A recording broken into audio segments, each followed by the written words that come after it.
So in this series of 3 lectures I'm going to give, the first is about sparsification of graphs and matrices. This is a problem that arose from concerns in computer science and numerical linear algebra. The result is, I think, almost a decade old, but I present it, 1, because it's fun, and 2, because it will help explain the connections between the 2 other things that I'm going to be talking about.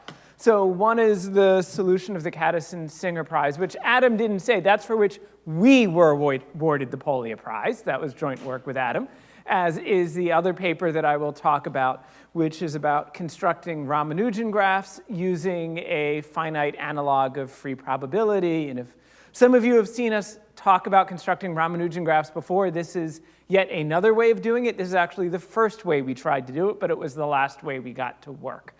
So hopefully I should also say, while today's lecture should explain the others, if you happen to leave during part of today's lecture, the others will basically be self-contained. Although hopefully if you see today's, it will help explain the others. A few things are going to pop up a lot during these lectures. 1 is some sort of magic numbers that turn out to be roots of standard or orthogonal polynomials. You see this term 2 root d minus 1 or something. They're all connected in the way they appear. And hopefully that will link up the connection between Katteson-Singer and Ramanujan graphs. Another thing that I'm going to get into just at the end of today's lecture that will play a prominent role in the others is what's alternatively called the Cauchy transform, the Hilbert transform, or the Stieltjes transform, which is a very useful tool in analyzing random matrices, but it's useful for a lot of other things too. Okay, so first let me tell you about sparsification of graphs and matrices. So first, to give you the idea, this is my picture of what it means to sparsify a graph. On the left, we have the complete graph on 10 vertices. We've got 10 vertices, all possible edges between them. Can I get a show of hands for how many of you recognize the graph on the right? Terrific. Okay, that's the Peterson graph, for those who don't know, which is a really good sparse approximation of the complete graph on 10 vertices, where by sparse I mean you want to have similar properties but fewer edges. Sorry, sparse means few edges. Approximation will mean similar properties. We will make this formal in a moment. And the results that I will tell you about sparsification of graphs were joint work with Joshua Batson, Nikhil Srivastava, and Shang-Hua Teng. I will tell you that while this was motivated by graph theory, as we will eventually see in the talk, the way we do this has nothing to do with graphs. It's just going to involve proving a theorem in linear algebra, which sort of very happily applies to graphs. So, okay, this maybe will tell you why. I want to tell you how I think about a graph. So when combinatorialists define graphs, we often define them as having a vertex set V, an edge set E. The edges are pairs of vertices, and I often talk about weighted graphs, where my weights are on the edges. So W here assigns a positive real number to every edge. Okay, that's how I think about graphs, or define them usually, but how I think about them is by what we call their graph Laplacian. So the Laplacian we can define in 2 ways. People often define it as a matrix associated with the graph. But the reason we're defining it as a matrix, at least for my purposes, is because it defines a very natural quadratic form. So the Laplacian quadratic form associated with a graph, you should think of as a function that takes as input a vector. Think of it, that's the vector x here. X assigns a real number to every single vertex in the graph. I've indexed vertices with numbers like u and v. And what the Laplacian quadratic form does is it sums over all edges in the graph, a pair uv will denote an edge for me, of the difference of the function x across that edge squared. And if I have a weighted graph, we multiply that by the weight of the edge. And when I am thinking about graphs, I'm often thinking about Laplacian matrices. Actually, Laplacian matrices arise in a lot of other situations, but whenever I see one, I think of it as a graph. They're isomorphic to each other. And the Laplacian matrix is just the matrix that you can put here so that if you multiply by the vector x on either side, you get the Laplacian quadratic form. I'll define this more carefully, but this is how we think about things. First, let's do an example. So here's a very simple graph. And you should think again of x as assigning a real number to every vertex. In this case, we just chose the numbers 0 and 1 to put on some vertices. And what the Laplacian quadratic form does is it measures the sum of the squares of the differences of x across the edges in the graph. And in this case, there's only one edge that contributes at all to this sum. Only the edge connecting a vertex labeled 0 to a vertex labeled 1, that contributes 1 in the sum of squares. So we get 1. OK, that's our first example of the Laplacian quadratic form of a graph. It's a very important sort of example in that functions x that only take two values, 0 or 1, are actually very meaningful. So in general, if you have a set of vertices in the graph, you may want to look at the Laplacian quadratic form, evaluate the characteristic vector of that set of vertices. So that is the vector that's 1 at all the vertices in S and 0 outside. And if you plug in such a vector, what will happen with the Laplacian quadratic form is you will only get contributions from edges on the boundary of the set. Edges between vertices that were labeled 1 or between vertices that were labeled 0 don't contribute anything. But edges between vertices labeled 1 and 0, well, they'll contribute a 1 times the weight of the edge. So the Laplacian quadratic form, at least when you plug in characteristic vectors of sets, measures the sum of the weights of the edges on the boundary of that set. And that's the sort of thing we often want to look at when we're studying graphs. Now, I'm not going to tell you why today, because I'm going to tell you more about theorems, but let me assure you that, say, at the Yale Institute for Network Science, a lot of people come in and they're looking at all sorts of different graphs, and they want to understand what are neighborhoods like, what are clusters like, what's the structure of the graph. So it's often really they're talking about looking at sets of nodes and measuring their boundaries. That's one of the things we like to look at. OK, so now let me tell you a little bit more about Laplacian matrices that after I've explained, then I can define what it means for me for one graph to approximate another. So the Laplacian quadratic form we write as a sum of squares, one for each edge. So as you can imagine, what I can do, that means I can write the Laplacian matrix as a sum of elementary matrices, where I have one matrix for each edge. So I will let LUV denote the Laplacian matrix just for edge UV, and you multiply it by that weight. And that should pick up exactly this term that's x of u minus x of v squared. So we can write the Laplacian matrix as a sum of those. And it's actually worth looking at what those little elementary matrices look like. So for example, just consider an edge from vertex 1 to vertex 2 in a graph. Its Laplacian is L1, 2. This is what it looks like. And what's going to be very important to us is that this matrix is a rank 1 matrix. It's in an outer product of this vector with itself. Well, because you can see, if you take a look at this vector and multiply by x, this gives you x of 1 minus x of 2. And if we put that on the other side, we're going to get the square. OK, in general, the important property we are going to exploit about Laplacians, and honestly, the only property we are going to exploit about Laplacians today, is that they can be written as a sum of outer products, one for each edge in the graph. Where in general, just like I had that vector that was 1 and 1, vertex 1 and minus 1 at vertex 2, for any edge from vertex u to v, I associate a vector I call buv. It's the fundamental vector for an edge, which is 1 at vertex u and minus 1 at vertex v. And the Laplacian is a sum of weights on edges times those outer products. OK, so that is the important property of Laplacians. The other things I should mention is it's immediate from this form, or this way of writing the Laplacian matrix, that it's positive semi-definite, because the quadratic form is never negative. You should also note that the matrix is singular. As a matter of fact, the all ones vector is in the null space. Because it's clear that if you put the all ones vector into that quadratic form, you're going to get 0. OK, here's one place combinatorics does play a role. If you want to understand the null space, you look at the graph. And if the graph is connected, then the all ones vector is the only vector in the null space, essentially. The null space is the span of it.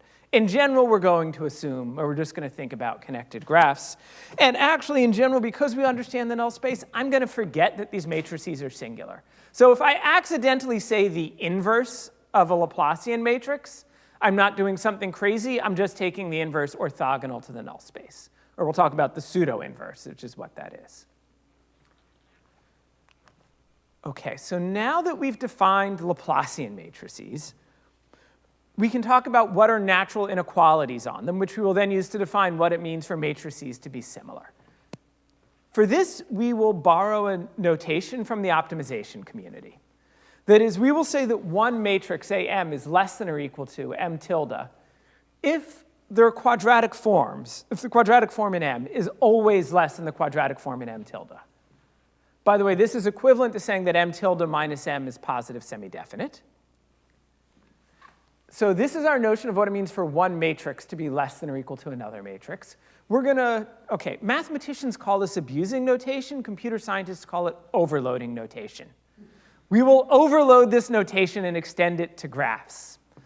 And we will say that one graph G is less than or equal to a graph H if the Laplacian of G is less than or equal to the Laplacian of H. Similarly, you can write things like k times a graph H is bigger than or equal to a graph G, which holds if k times the Laplacian of H is bigger than or equal to the Laplacian of G. And if you want to think about, what does this mean? How should I interpret k times a graph? Every interpretation works. Meaning, you can think of k times a graph as being what you get when you multiply the weight of every edge by k.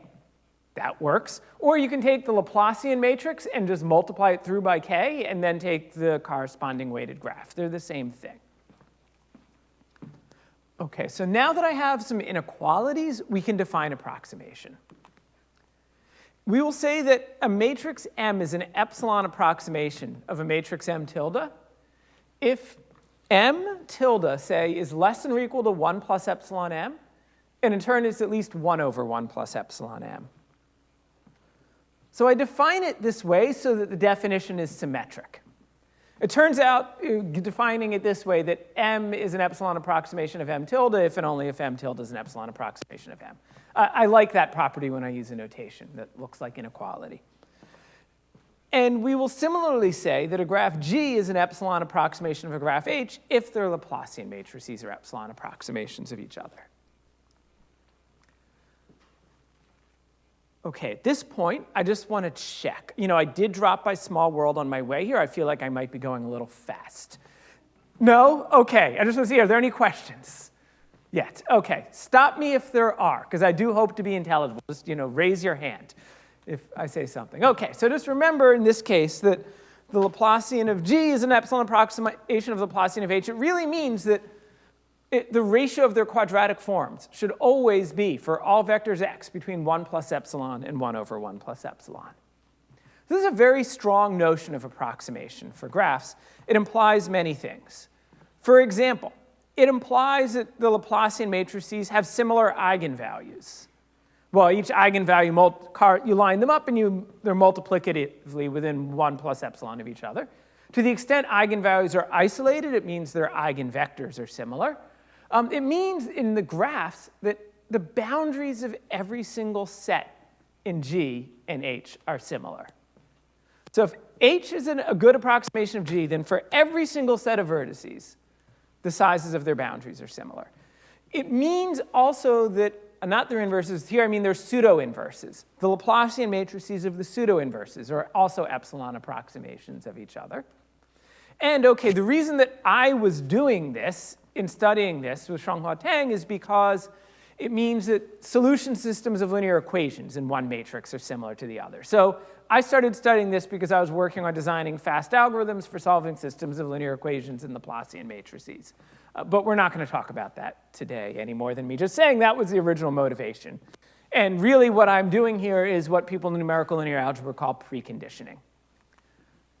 OK, so Shang-Hua Tang and I asked this question, which was, given any arbitrary graph, can you find a sparse graph, which is a good approximation of it? Where by a sparse graph, we mean it should have something like order n edges. This tilde might be hiding something. It might be a log n. In our initial paper, I think it was a very high power of log n. So Shang-Hua Tang and I realized we first proved essentially that, yes, you can, though we did this with very combinatorial techniques. Today, I'm going to show you that it really doesn't have anything to do with graphs again. This is just going to be a statement in linear algebra. So we'll prove it using very different techniques. So before I tell you how you prove this, I want to give you at least some examples for why this might be reasonable and make the connection with expanders. So you can ask yourself, in general, let's say I go beyond that example of approximating the 10-vertex complete graph with the Peterson graph. How would you approximate the complete graph on many vertices? If I have a complete graph on a large number of vertices, and we want to approximate it by a sparse graph where the number of edges is linear in the number of vertices. OK, expander graphs are a great way of doing this. So I should say a word into expander graphs. But now let me get a show of hands for how many of you are familiar with expander graphs. OK, about half, which is cool. For those who aren't, usually we define expander graphs usually as infinite families of graphs, where the degree of each graph in the family remains fixed. So think of D as being a constant like 5, and the number of vertices grows very large. If you define them that way, they act a lot like random graphs drawn from such a distribution. They have nice properties, like you would expect of a random graph. Say every single set of vertices has a very large boundary. How large? Well, we call it an expander. So if it's a good expander, sort of as large as you can hope for. Random walks mix very quickly on these. And they are incredibly useful, at least in computer science and some fields of combinatorics. There's a huge number of theorems that we prove in sort of where we require expanders to exist. Otherwise, we can't prove them. They're also useful in a lot of constructions and used in a lot of algorithms. I don't get to tell you much more about them today. I'll tell you more about them in the third lecture. I should mention that expanders come in two flavors. So when we first got expanders, we defined these as infinite families where all of the eigenvalues were at least bounded away from 0 by some strict constant. That's what I think of as weak expanders. Now we know there are better expanders, and we get greedy, and we only think about those. I'll call them strong expanders. When you have a strong expander, one way of characterizing them is that all of the eigenvalues of the Laplacian, other than the trivial 0 eigenvalue, they're all near D. So all the eigenvalues are approximately equal to the degree. And that is a good way of defining expanders, and it doesn't require quite as much asymptotics to make them sensible. So let me tell you why this property alone about the eigenvalues implies that expanders give you good approximations of the complete graph. So if you take a look at the complete graph, we'll look at its Laplacian. If I have a complete graph on n vertices, all of its eigenvalues are n. It's sort of like n times the identity, other than the all ones vectors in the null space. What that means for us is if you give me any vector x that's orthogonal to the null space, say of norm 1, then the value of Laplacian quadratic form on that vector, at least in the complete graph, is always n. Something similar happens in expanders. So if you have an expander, I tell you all the eigenvalues are close to D. That means that for any vector orthogonal to the null space, that's a unit vector, the value of the Laplacian quadratic form is always close to D. Actually, it's always sandwiched between the smallest and largest non-zero eigenvalues. That's the variational characterization of eigenvalues gives you that. OK, so why do I say this means an expander is a good approximation of the complete graph? I mean, n and d aren't that close to each other. I should take the expander and multiply it by n over d. And now if I take the expander and reweight every edge, multiply it by n over d, now the Laplacian quadratic form is always close to n, and this is a very good approximation of the complete graph. And this is sort of the right thing to do. What we're doing really when we approximate the complete graph by an expander is we are taking away most of the edges of the complete graph. You should imagine that what we're really doing is conserving mass somehow. We're redistributing the mass of those edges to the few edges that we're keeping. And that's the way you should think about this approximation. OK, so you can ask how well can a sparse graph approximate the complete graph? The best approximations we know are the Ramanujan graphs, given to us by Margulis and Lubatsky, Phillips, and Sarnak. And they have the property that they're d-regular ones. All of the eigenvalues are between d plus or minus 2 root d minus 1. And that is as good as you can get. So Alon and Bapana proved, and this is not a hard result, that you can't do better than that asymptotically speaking, as n grows if you keep the degree fixed. So these are the best expanders we can hope for, and these are the best approximations of the complete graph. So what about other graphs? Well, this is the question we want to know the answer to. Can we approximate every graph as well as the Ramanujan expanders approximate complete graphs? I unfortunately don't know. This question is bugging me a lot. If someone can answer it, I'll be very happy. Yes or no? I'm not even sure what the answer should be. But today I will tell you that we can get within a factor of 2. So we can come very, very close. Where did I lose that? Oh, I forgot that. Oh, well, OK. Average degree, yes. Oh, yes. So the other thing I should tell you, right, in this talk, right, to be careful, right, this is, you actually can't make it regular. So actually the real question is if I'm going to fix the number of edges that you would get so that your average number of edges per vertex is d. Right, there are graphs where you can't do it with every node having low degree. And also you can show, it's very simple to show that there are graphs where you do have to change the weights quite a bit. And the weights may have to vary quite a bit. But still, we want to know, can we do that? OK, I must have deleted my slide that I said we'll get within a factor of 2, or I moved it somewhere random in my talk. We'll see what happens. Whenever that happens, I always wonder what else is missing. It means I have to look at the slides more. OK, so here's the main theorem. I will tell you that I proved with Josh Batson and Nikhil Srivastava that for every graph G, there is a graph H on the same vertex set. I'll just make the edges different and the weights different, so that G is an epsilon approximation of H. And the number of edges in H is at most the number of vertices in G times basically 4 over epsilon squared. It's a little bit more than 4, but it's basically 4 over epsilon squared. That's what I said. That's within a factor of 2 of what you get of the Ramanujan bound. The one difference I will mention is you can do this really for any epsilon you like, even fairly big epsilons, in which case your average degree is very close to 2, or a little less. Or sorry, close to 2.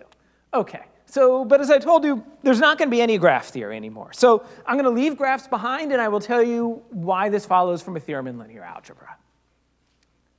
So what we're going to do is we're actually going to talk about generally sparsifying matrices of a special form. So remember, again, the key thing I said about Laplacian matrices is that we can write them as a sum of outer products of vectors. So I want to consider a general sum of outer products. So in this case, I'll write the sum like the sum of BE transpose. E denotes an edge, and BE should be my fundamental vector associated with an edge, but we don't care what it is anymore. We just care that BE is a vector.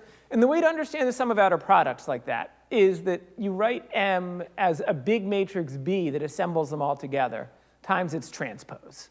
So the B's are column vectors. And now we want to approximate it by matrix M tilde, where what we're doing when we make M tilde is we're just sort of selecting a subset of the columns in capital B. So we're only selecting a subset of the BEs. And we then want, when we select that subset, that M tilde should be an epsilon approximation of M. And that's what I'm going to show you how to do for any matrix that you write this way. And then once you can do it for matrices, it automatically carries over for Laplacian matrices, because they're just a special case. I should be clear, though, of course, I told you there's this conservation of mass. So if we're taking a subset of some of the columns, we have to make them bigger. We're going to blow them up. And also, we're going to blow them up by different amounts. There we go. OK, so some will be blown up more and some will be blown up less. And the way we're going to write this is we're going to write this as we are taking a sum of the BE transposes, the outer products, times scaling factors. We'll have one scaling factor for each edge. And the way I'll indicate that we're taking a subset that sort of doesn't have many is most of those scaling factors will be 0. So almost every single vector will multiply by 0. We'll just keep enough of them, and then they will multiply by some other factor. So this is the main theorem about sparsifying matrices. It looks exactly like the other one once you translate. If you give me any matrix M written as a sum of outer products of vectors, you can write it as a sum of scaling factors times those outer products, so that M tilde is an epsilon approximation of M, and almost all of the scaling factors are 0, or here I wrote at most this n over, basically 4 over epsilon squared, or non-zero. So you need to have at least n, you can see. You need to have at least the dimension. Otherwise, you'd lose something. You'd change your null space, and that would be disastrous for approximation anyway. The matrices have to have the same null space. But you only need a constant times the dimension. Okay, so now I want to tell you how we prove this. And I can outline most of the proof, because I believe I have over a half hour left. So let me try this. So to begin with, we're going to simplify things. So it turns out, it'll look a little bit more complicated, but I promise you we really make things, we're going to make the left and right much simpler. Instead of trying to prove this relation that I want m tilde between 1 plus epsilon and 1 over 1 plus epsilon times m, we multiply by the square root of the inverse of m on either side. Or if m is singular, the pseudo-inverse. Let's ignore that issue. Just work in the span of m. My matrix in the middle is a little more complicated, but the matrix on the right is now, and the left is now the identity. That certainly makes things nicer. So really what I'm trying to do is, after this rescaling, I'm trying to choose my m tilde so that the rescaled matrix is an epsilon approximation of the identity. And this is an if and only if relation. And that's pretty easy to prove. It's a very convenient notation that lets us do this. Okay, so now let's see what this scaling has done. Take a look at my initial vectors BE, so that their sum of BE transpose was m. We now are scaling those by multiplying by m to the minus 1/2. Let me call these newly scaled vectors VE. If I look at these newly scaled vectors VE, their sum of outer products is the identity. So that is a very special type of vectors. When I have a collection of vectors, their sum of their outer products is the identity. Well, people call it a decomposition of the identity. It's sort of a nice generalization of an orthonormal basis. The main property we sometimes use of it is that if you have such a decomposition of the identity for any vector u, if you sum the squares of the inner products of u with the vectors in the set, you get the norm of u squared. Okay, so that's what our vectors VE look like. And now we just need to find a subset of them and scaling factors for those in the subset, so that when I take the sum of the outer products times the scaling factors, I get an epsilon approximation of the identity. Okay, so that is how we have simplified this problem. It's a very simple step. Just rescaling means we have a decomposition of the identity, and we need to scale it and take a subset of the vectors to get an epsilon approximation of the identity. So I should mention, when you start doing this, if you look at it enough, you'll ask yourself, why do I actually need these scaling factors? Once you have rescaled things this way, it looks like all of these non-zero scaling factors should be the same. And we thought that was true for a very long time while we were working on the proof of this theorem. But it turns out that that assumption, or that fact, is basically equivalent to the Cadison-Singer problem. That's going to be another lecture. But you will see that, let's put it this way, watch where the scaling factors come from in the end of this proof. It's a little surprising they're needed. And that is why we thought we could prove the Cadison-Singer, or solve the Cadison-Singer problem. Because it looks like an artifact of the proof that should be unnecessary. But as it is, to get to Cadison-Singer, it turns out we need a very different proof. So they might be different problems. Okay, so what we are going to do is we're going to try to pick this set of vectors to have non-zero scaling factors one by one. We're going to do this in a sort of algorithmic fashion. So what I mean is we're going to pick one vector to include in our set, and we'll pick its scaling factor. And then we'll pick another vector, and another one, and another one. And what we need to do is we need to see what happens to the eigenvalues we get of a matrix as we add vectors to our collection. So imagine that you just have a matrix A, and here I'm going to draw its eigenvalues on the real line. The first question you might have is, what happens when you add a vector? By which, in this case, I mean add VV transpose to the matrix A. So one thing many of you will have learned, at one point at least, is we have this phenomenon called interlacing. What happens is all the eigenvalues move forward, but not past the next eigenvalue. So you can think of these little white circles here as being the ghosts of where the eigenvalues were. And each one moves to somewhere between it and the next eigenvalue, but they can't move any further than that. Okay, that's a qualitative property of what happens to the eigenvalues. We're going to need a more quantitative version of that, which we will get from remembering that the eigenvalues are the roots of the characteristic polynomial. So recall the characteristic polynomial is just the determinant of x times the identity minus a matrix A. And we want to understand what happens when we now add a outer product to A. So, well, there's a formula for this. It's sometimes called the matrix determinant lemma. You can understand how the determinant changes of a matrix when you add a rank 1 matrix to it, or a vector times itself. And it's this very simple formula. The characteristic polynomial of the new one is the characteristic polynomial of the old thing times 1 plus this sum. And the important thing to note about the sum is the terms in it are very special. It just depends on the eigenvectors and the eigenvalues of A. So if A has eigenvectors ui and eigenvalues lambda I, what you get is this denominator of lambda I minus x. Well, PA, by the way, you should note, has roots lambda I, so you actually can divide by that and still get another polynomial. And that term appears with strength the inner product of V with that eigenvalue squared, that eigenvector squared. I won't, okay, well, this is the formula you get. I will tell you how we use it. We're going to, in our case, first we're going to look at what happens on average.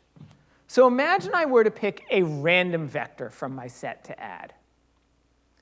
Remember, the vectors or VEs are a decomposition of the identity. So that means I actually know what this inner product, ui is an eigenvector, but it doesn't matter what it is. I know the expected square of this inner product. If the ui is a unit vector, its expectation is 1 in m. Meaning, in expectation, I can understand what happens to the characteristic polynomial when I add a random vector from my collection, and we can get a closed form for that. If you actually write it out, you discover that if we were to add a random VE from our collection, the expected characteristic polynomial is the original characteristic polynomial minus 1 in m times its derivative. Okay, so this is nice. Adding a random vector, at least to the characteristic polynomial, turns out to be a very, very nice operation on the characteristic polynomial. It's just subtracting a multiple of the derivative. And now you can ask, what if I do this many times? What if I do it k times for some number k? I add one random vector from my collection, I add another random vector, and I keep doing it. Again, because the vectors come from a decomposition of the identity, whatever A we started out with, well, okay, let's imagine we start with nothing, and I just take the characteristic polynomial of k outer products. That polynomial, the characteristic polynomial of nothing is x to the n, and the polynomial we get is then just this operator, 1 minus 1 in m times the derivative, applied k times to x to the n. And as you can imagine, if you do this, you get something very nice. It is a known polynomial. As a matter of fact, this polynomial is what's called an associated Laguerre polynomial. It's one of the classic families of orthogonal polynomials. If you haven't seen it, some of you may have seen Laguerre polynomials, which are the case when k is equal to n, and when k is not equal to n, you get a more general family. But as you can imagine, again, we know everything you could want to know about these polynomials. In particular, we know what their roots are. And if I set k to the parameter range we're going to be looking at, about n over epsilon squared, the roots of this associated Laguerre polynomial lie in a very nice small range. They lie between k over m times 1 plus epsilon squared and 1 minus epsilon squared. So that's the sort of thing I want. Remember, I'm trying to approximate the identity, meaning I'm trying to get a matrix, all of whose eigenvalues are approximately the same. And this says, if on average, that's what we would expect from our characteristic polynomial. The expected characteristic polynomial has that property. Okay, there's a caveat. This is just repeating that. In general, the roots of an expected characteristic polynomial don't have anything to do with the roots of any of the polynomials that go into that distribution. So, in general, if you add a couple of polynomials together, the roots of the sum doesn't have anything to do with the roots of the original, at least not anything nice. So we can't use this fact directly. However, I will show you a technique which lets us prove a bound of a polynomial, lets us achieve a bound that is this good. So we're going to be able to achieve this. This was our motivation. It happens not to be a valid proof technique. Okay, I say in general, and the asterisk is there because now we know it is a valid proof technique, but that took many more years of work, and it doesn't exactly prove what I'm going to tell you today. So in the next 2 lectures, I will talk about expected characteristic polynomials and the fact that actually for very nice distributions of polynomials, the roots of individual polynomials in the distribution are related to roots of to the roots of the expected polynomial. That will be a very special fact that will be the power of the next 2 lectures, but not today. So today I just want to tell you how we take this, or how we're going to achieve this bound by a somewhat different technique. So I'm going to put some numbers on it to aid my conversation here. So what I'm going to do is I'm going to show you how we can get a sum of vectors that will epsilon approximate the identity, where epsilon is going to be a sort of big number. I'll make it about 2.6. So all of the eigenvalues of my sum will be between 1 and 13. And I'll do this using 6 n vectors, where n is the dimension. So this is what I'm going to outline for you. These numbers work out particularly nicely. So here's first the intuition behind the argument, which we will eventually make rigorous.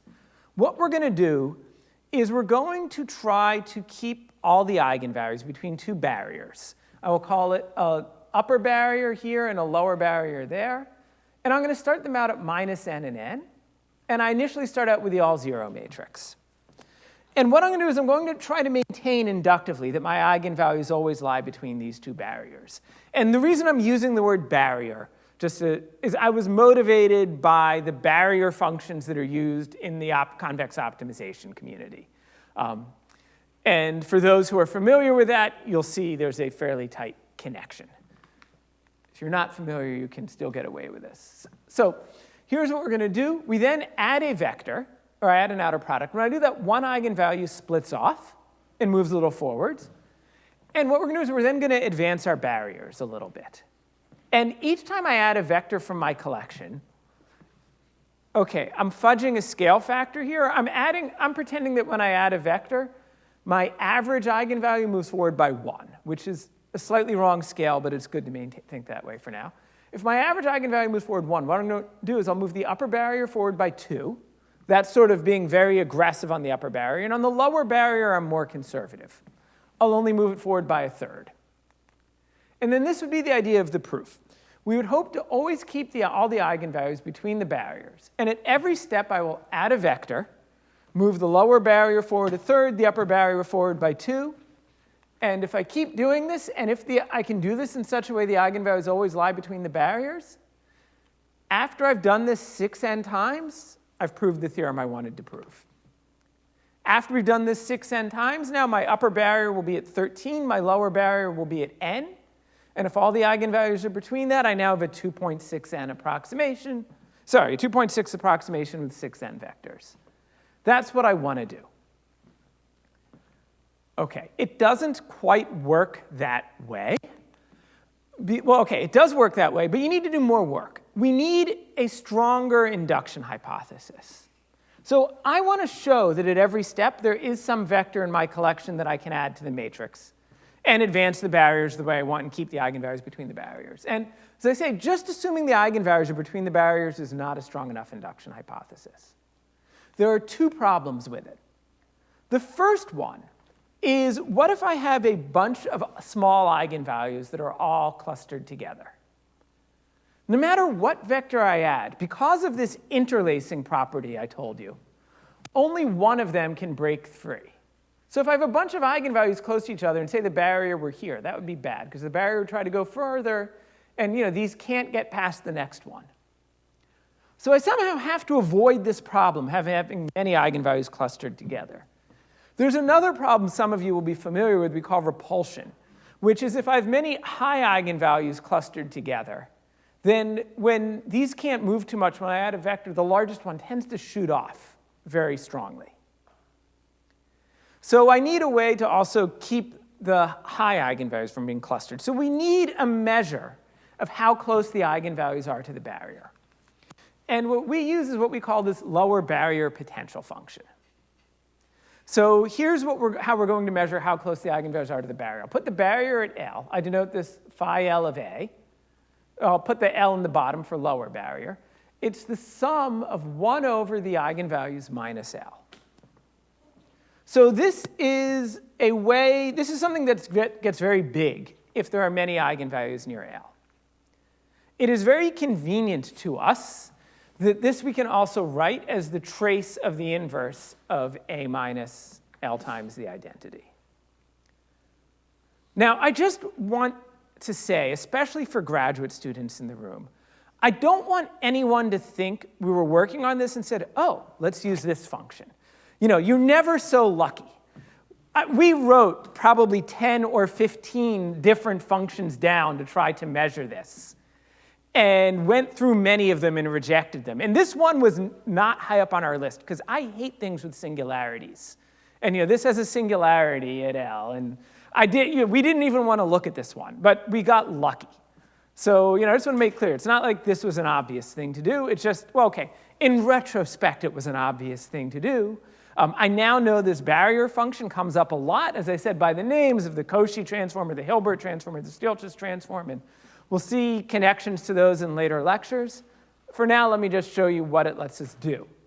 So the first thing it lets you do is it lets you bound the smallest eigenvalue. If I tell you the barrier function is at most 1, then you know that the smallest eigenvalue, not only is it more than L, it's at least 1 more than L. But we know more than that. We know about all the eigenvalues. You can say, hey, there are no 2 eigenvalues within distance 2 of the barrier. There are no 3 eigenvalues within distance 3, and so on. So it sort of says, really, you can't have too many eigenvalues too clustered close to the barrier. Because if you have too many of them there, then this will get very large. And it's even better than that. OK, we also are going to put down an upper barrier function, the same thing, but to keep all the eigenvalues less than u. So we'll measure the sum of 1 over u minus the eigenvalues.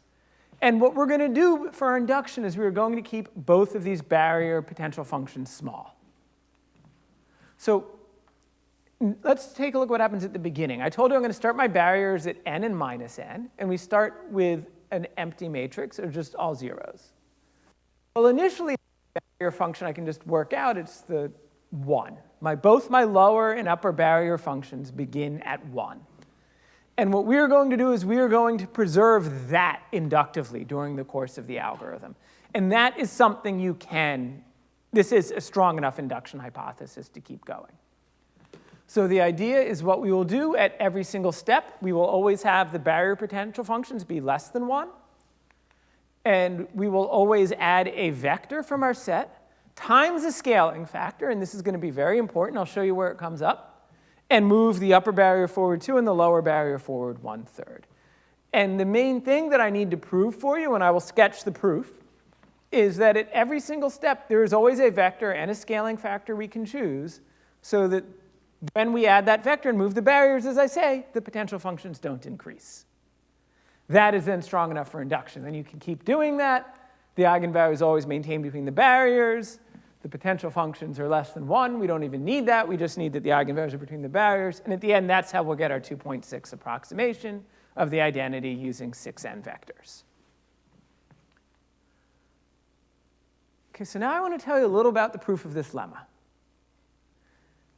Again, I say we got fortunate. It turns out to have an easy proof. And again, let me advocate for spending time finding easy proofs of things.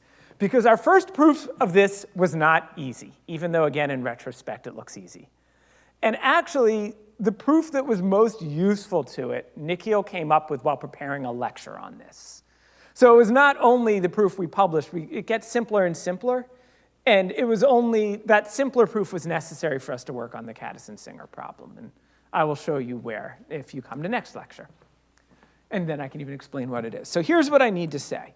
I need to tell you that if I have a matrix A, and the barrier potential functions are less than or equal to 1, and the VEs are a decomposition of the identity, then there is a vector in that collection. So you can add that outer product with a scaling factor to the matrix A. The barrier functions will stay less than or equal to 1. As a matter of fact, they won't increase when I move the barriers forward. So here's the way we look at this. Let's take a look at what happens to the barrier function when we do an update. So I will add a vector VV transpose times a scaling factor, and this is my new upper barrier. Let's call it U prime. It's U plus 2. Well, I can write out the barrier function because we have this beautiful expression in terms of the trace of an inverse of a matrix. And we can actually write out exactly what this is by the Sherman-Morrison-Woodbury formula, because that's the formula that lets you understand what happens to the inverse of a matrix when you add a rank 1 matrix to it. And then we just need to apply the trace of that. We won't worry about the formula so much. Well, I'll show you what you get from it. The main thing is we need this, the barrier of the modified matrix at u prime, to be less than or equal to the barrier function of the original matrix at u. And if you rearrange terms, you get a very nice expression. You get that this holds if and only if. OK, well, let me explain this expression. What you have inside here is a matrix that only depends on A and u prime. So if you take a look inside here, the vector does not appear. So the vector that we want to add, the condition, can I add this vector times this scaling factor without increasing the upper barrier function, is actually a question of whether or not the scaling factor times this vector times a quadratic form in that vector is less than or equal to 1. So I'm going to write that matrix in here, as we call it the upper barrier matrix, UA.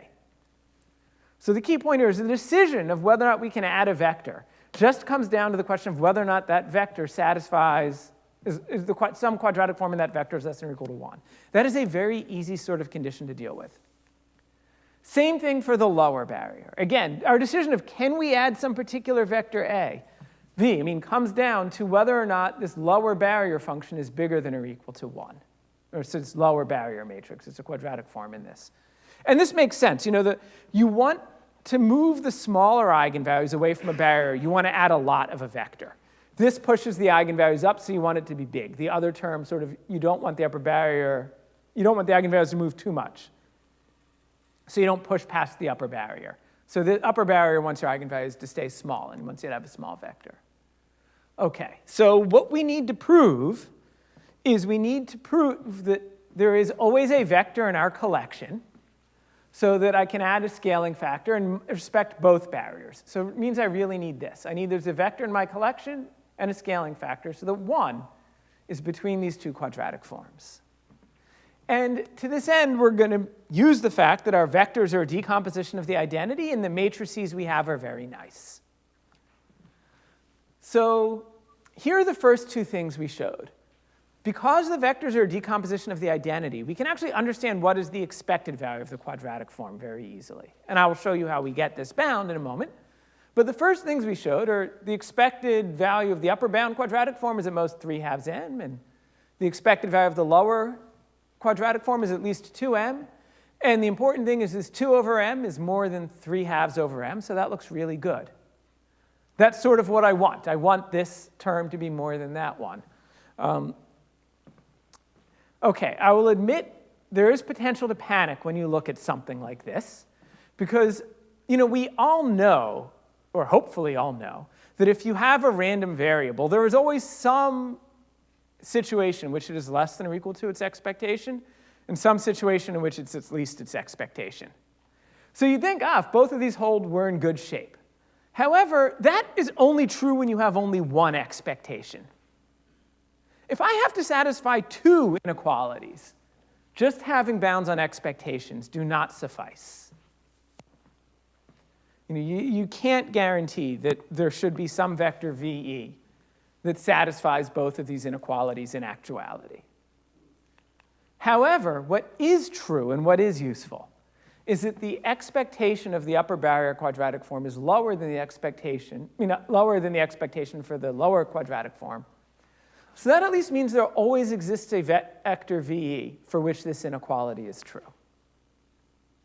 Rather, you can say the difference of the expectations is positive, so there's always a vector for which this difference is positive. That is the one fact that is true, and that is where the mysterious scale factors come from in our proof. So once I know that there is a vector for which this is more than that, then I know that there is a scaling factor I can multiply by so that 1 gets sandwiched between these two numbers. OK, you also need that they're both positive, I'll admit. But after that, OK, so if you take a look at our proof, I said it would seem very mysterious that these scaling factors pop up, because in expectation, if you think in expectation, we don't need them, it looks like. We only need them because the way we use these facts is we say there is a vector for which this is less than that, and you can multiply it by some s to arrange for that to hold. And now that we have both of those, that's basically the proof. I was going to, I believe here, if I'm not crazy, show you how I prove those two expectations. Sure. Let me just show you, sketch a little bit, because it, again, will be useful to understand these barrier functions, how I prove something like these expectation bounds. So first, let's try to understand what is the expectation of V U V transpose, or V transpose U V. First, note this is the trace of U V V transpose. We've always remember with traces, if you take a vector and move it to the other side, it doesn't change the trace. Traces are linear. So if I want to understand the expectation of the trace, it's the same. I can put the expectation inside, the trace of U times the expected matrix. And there we use the fact that you have a decomposition of the identity. So that's the identity over M. So the expected inner product here, when you have a decomposition of the identity, I mean, expected quadratic form is just the trace of U divided by M. Now, it turns out if we return to looking at the form of this matrix UA, it again turns out to be very nice. And its form allows us to understand its trace. So there are two terms. First, there's this one. This is just the evaluation of the barrier function at U prime of the matrix A.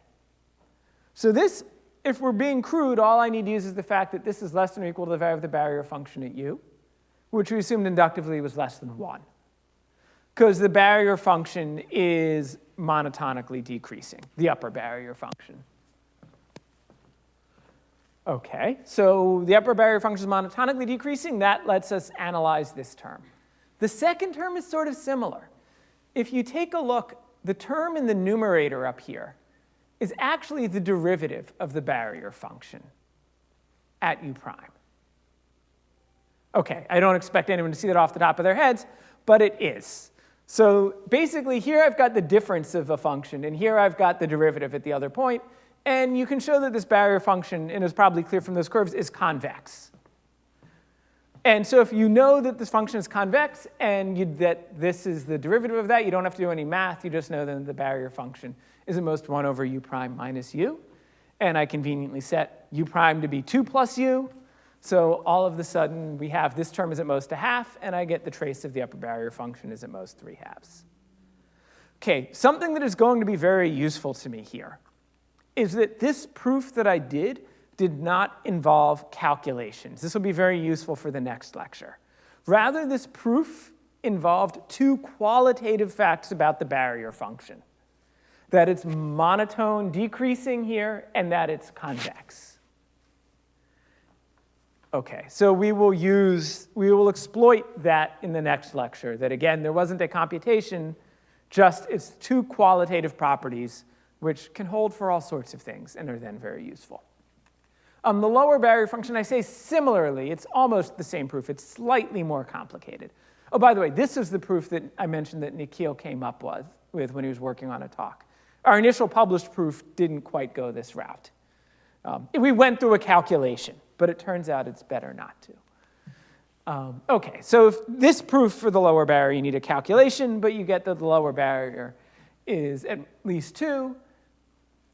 And then you can finish the proof of that lemma. And this is what the main lemma gave you again. It said that at every single step, there is always a vector and a scaling factor I can add. So that when I move the lower barrier forward by 1/3 and the upper barrier forward by 2, my potential functions don't increase. And therefore, inductively, they will always remain less than 1. OK, and if you tighten this argument and do it kn times, where n is the number of vertices in the graph or the dimension in your space, and k is how many vectors you want, you will get that the ratio of the largest to smallest eigenvalues of A. So it's a little bit less than twice as many edges as you would need. Or say at twice as many edges as a Ramanujan graph. It's a slightly better approximation than you would have had. So we get close to the Ramanujan bound, and I'm still waiting for someone to tell me either there's a nice example that shows we can't get to the Ramanujan bound, or that you can. I really don't know which it's going to be.